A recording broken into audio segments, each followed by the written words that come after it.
जीवन में कभी अगर कुछ समझ में ना आए तो सब कुछ ऊपर वाले पर छोड़ देना ही बेहतर है। जंगल में एक गर्भवती हिरनी बच्चे को जन्म देने को थी। वो एकांत जगह की तलाश में घूम रही थी कि उसे नदी के किनारे ऊंची और घनी घास दिखी। उसे वो उपयुक्त स्थान लगा शिशु को जन्म देने के लिए। वहां पहुंचते ही उसे प्रसव पीड़ा शुरू हो गई। उसी समय आसमान में घन घोर बादल वर्षा को आतुर हो उठे और बिजली पकड़ने लगी। उसने दाई देखा तो एक शिकारी तीर का निशाना उसकी तरफ साध रहा था। घबराकर वो दाहिने मुड़ी तो वहां एक भूखा शेर झपटने को तैयार बैठा था। सामने सूखी घास आग पकड़ चुकी थी और पीछे मुड़ी तो नदी में जल बहुत था। मादा हिरनी क्या करती? वो प्रसव पीड़ा से व्याकुल थी। अब क्या होगा? क्या हिरनी जीवित बचेगी? क्या वो अपने शावक को जन्म दे पाएगी? क्या शावक जीवित रहेगा? क्या जंगल की आग सब कुछ जला देगी? क्या मादा हिरनी शिकारी के तीर से बच पाएगी?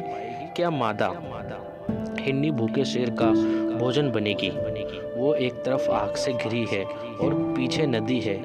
क्या करेगी वो? हिरनी अपने आप को सूंघने में छोड़ अपने बच्चे को जन्म देने में लग गई।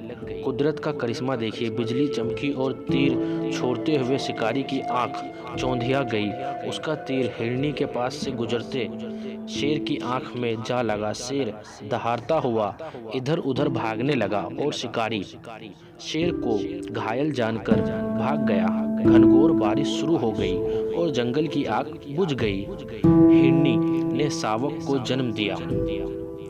हमारे जीवन में कभी कभी कुछ क्षण ऐसे आते हैं जब हमें चारों तरफ से समस्याओं से घिरे होते हैं और कोई निर्णय नहीं ले पाते।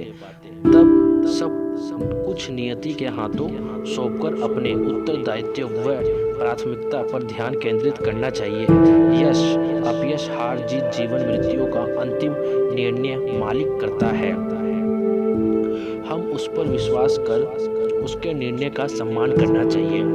कुछ लोग हमारी सराहना करेंगे, कुछ लोग हमारी आलोचना करेंगे।